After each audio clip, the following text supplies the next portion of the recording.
राजस्थान में राज्यपाल कलराज मिश्र लगातार विधानसभा का सत्र नहीं बुलाने का संकेत दे रहे हैं। एक के बाद एक कई कारण वो राज्य सरकार से पूछ रहे हैं। आपको बताएं कि 2014 में जब से एनडीए सरकार बनी है, एक लंबी फहरिस्त है उन तमाम राज्यपालों की जिन्होंने एक एक करके कई राज्यों में, जहां पर खास तौर से विपक्ष के शासन वाले राज्य थे, वहां पर सरकारों के लिए दिक्कतें खड़ी की हैं, एक के बाद एक कई विवाद पैदा किए हैं। हम आपको बताएं कि एक लंबी फहरिस्त जो है उसमें आते हैं एनडीए के विवादित राज्यपाल। ये वो सारे चेहरे हैं जिन्होंने पिछले 6 साल में कई जगहों पर हर राजभवन में कुछ न कुछ विवाद जरूर खड़ा किया है। एक एक करके सारे विवादों पर हम नजर डालते हैं कि किस तरह से एनडीए के शासनकाल में राज्यपालों की भूमिका रही है। सबसे पहले हम बात करते हैं कलराज मिश्र की, जो कि इस वक्त राजस्थान के राज्यपाल हैं, सुर्खियों में हैं। सत्र बुलाने की मंत्रिमंडल की सिफारिश नहीं मान रहे हैं।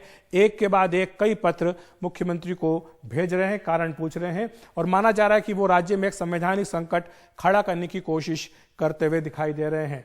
इसके बाद दूसरा नाम आता है जगदीप धनखड़ का, जो कि पश्चिम बंगाल के राज्यपाल हैं। वो वहां की चुनी हुई तृणमूल कांग्रेस सरकार से दो हाथ कर रहे हैं, कई मुद्दों पर उससे टकराव मोल लेते हैं और राजभवन को राजनीति का अखाड़ा बना दिया है, ऐसा आरोप टीएमसी उन पर लगातार लगा रही है। इसके बाद अगला नाम आता है भगत सिंह कोश्यारी का, महाराष्ट्र के राज्यपाल इस वक्त हैं।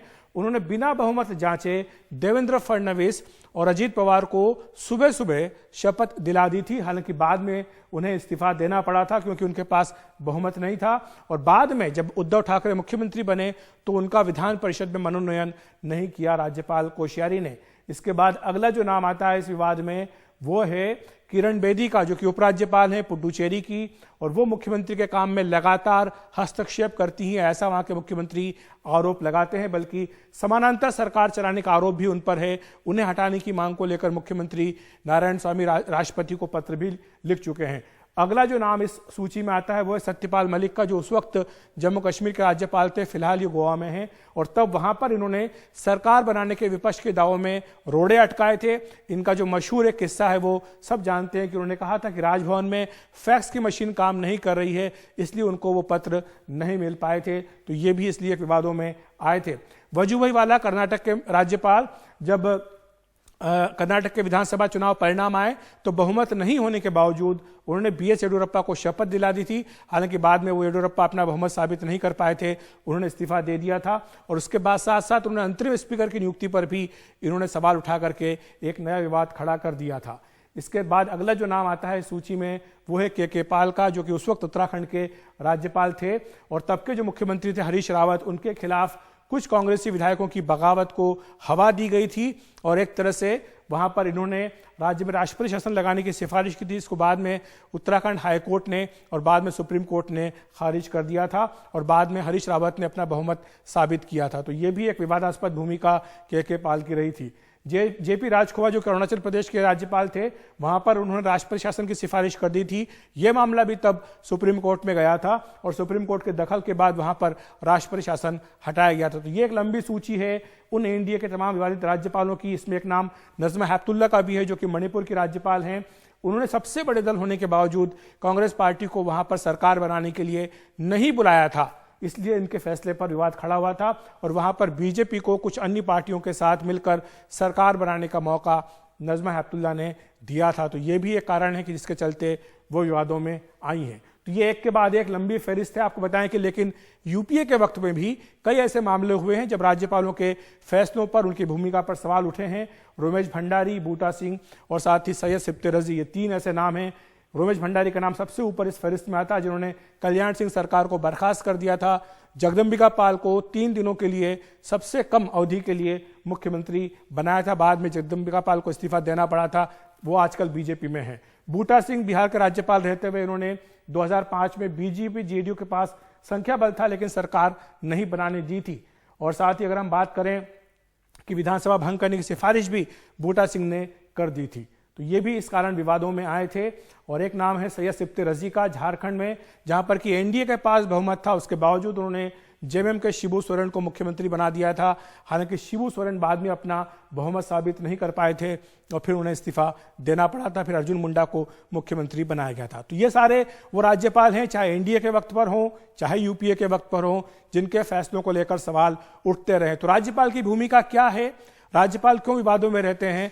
हमारे साथ दो खास मेहमान इस पर चर्चा करने के लिए जुड़ रहे हैं। हमारे साथ पीडीटी आचार्य साहब हैं, जो कि लोकसभा में रह चुके हैं, महासचिव रह चुके हैं। हमारे साथ अजीज कुरैशी साहब है, जो कि खुद राज्यपाल रह चुके हैं। सबसे पहले कुरैशी साहब, मैं आपके पास आना चाहूंगा। आप खुद चूंकि राज्यपाल रहे हैं, क्या मानते हैं कि क्या एक हथियार बन गए हैं राज्यपाल? उन्हें कहा जाता है कि वो केंद्र सरकार के एजेंट की तरह काम करते हैं। शायद ये वजह है कि हर उनके फैसले में जो केंद्र सरकार होती है उसकी एक छाप दिखाई देती है।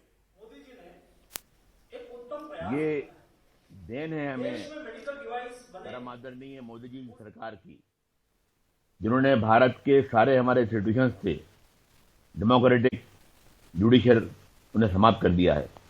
वो दुर्भाग्य की बात यह है कि आज लोगों का विश्वास, आम आदमी का विश्वास उड़ गया है जुडिशरी से, सीबीआई से, बैंक से, इलेक्शन कमीशन से। ये सारे मालूम होता है कि प्राइवेट किसी आदमी के टूल बन के रह गए हैं।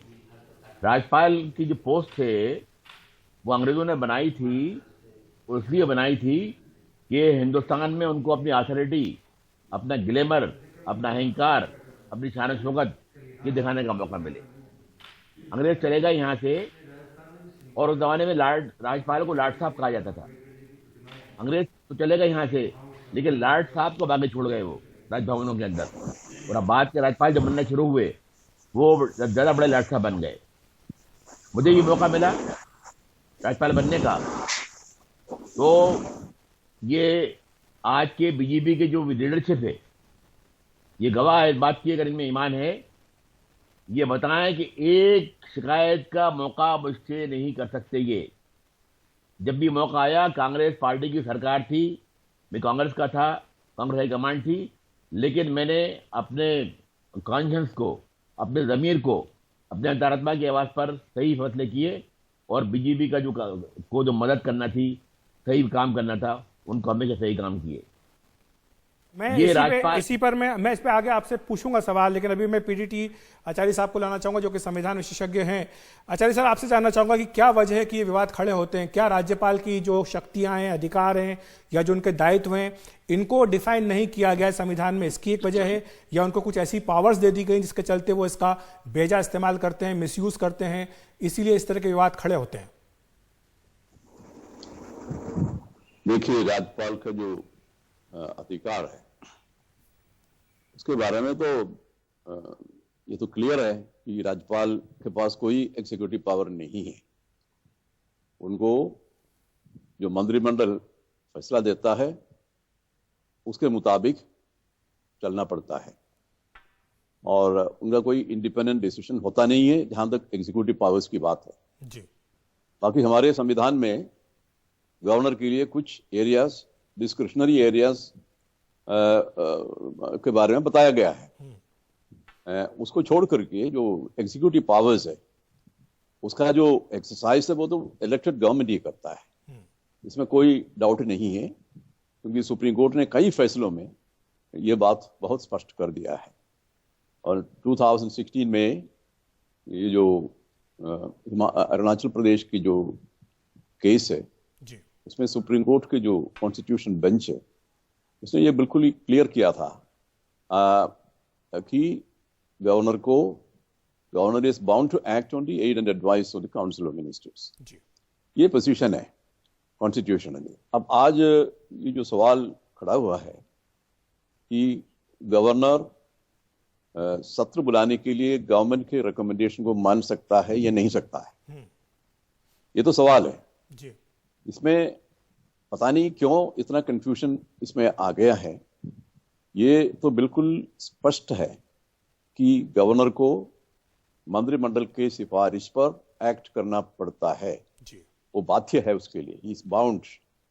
लेकिन जो उसमें आचार्य साहब जो वो कह रहे हैं कि 21 दिन का समय चाहिए, अभी कोरोना के कारण हालात ऐसे नहीं कि आप सत्र बुला सके, विधायकों की सुरक्षा, उनके स्वास्थ्य की गारंटी कौन देगा, ये जो सवाल उठा रहे हैं, इनको आप क्या मानते हैं? ये कोई बहाना है, एक्सक्यूज है टालने के लिए?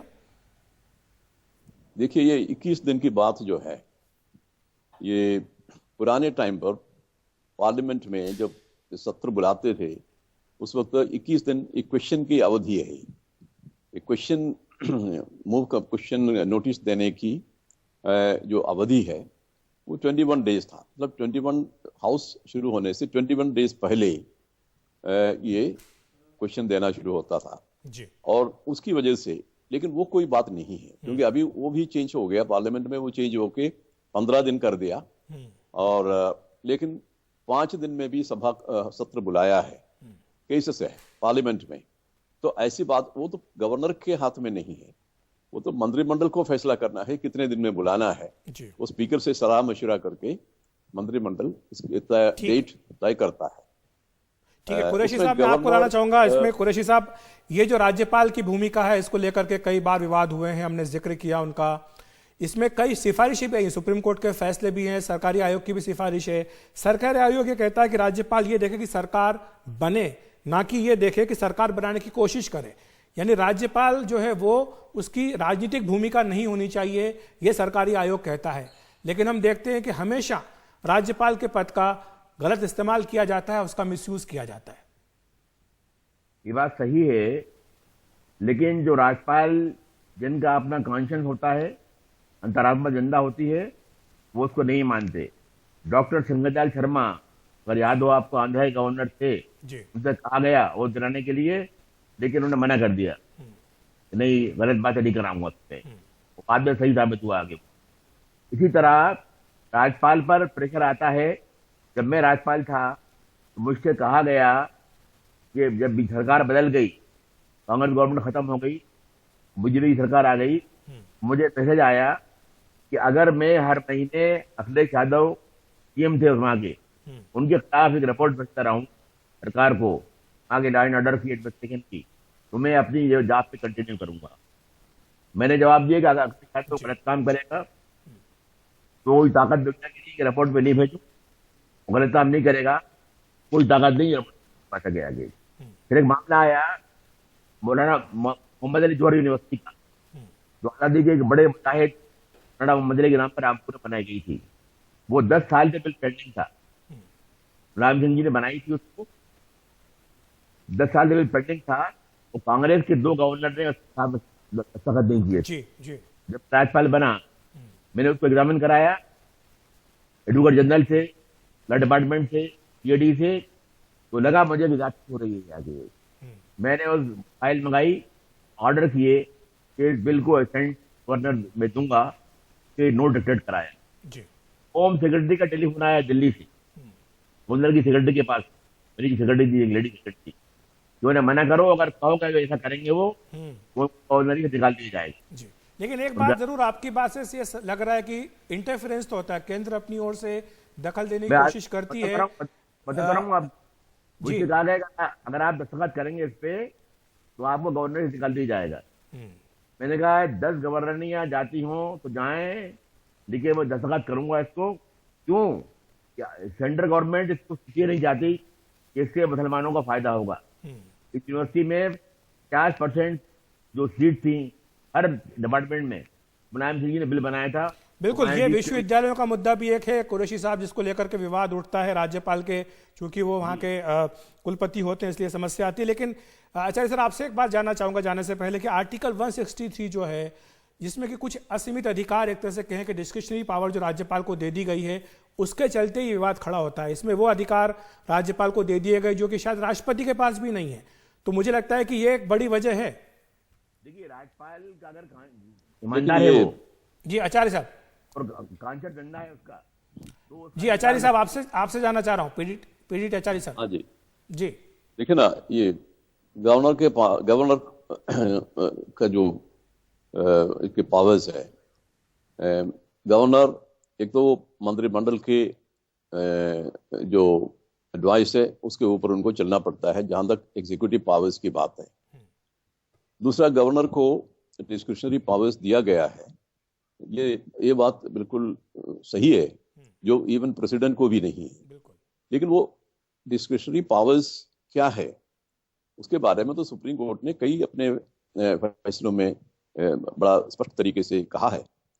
एक तो ये है, जब चीफ मिनिस्टर को अपॉइंट करना होता है, उस वक्त गवर्नर को किसी मंत्रिमंडल के एडवाइस तो अवेलेबल नहीं है, तो उस वक्त वो अपना डिस्क्रिप्शन यूज करते हैं। खासकर जब किसी भी पार्टी का बहुमत नहीं होता है, उस वक्त गवर्नर को तय करना होता है कि किसको बनाओ, तो उसमें वो डिस्क्रिप्शन यूज करते हैं। जी आचार्य साहब, हमारे पास माफ कीजिएगा इतना ही वक्त है। आप जो बात कह रहे हो बिल्कुल समझ में आ रही है कि किस तरह से एक पावर दे दी गई है राज्यपाल को कि अगर बहुमत ना हो तो वो सरकार बनाने के लिए किसी को आमंत्रित कर सकता है।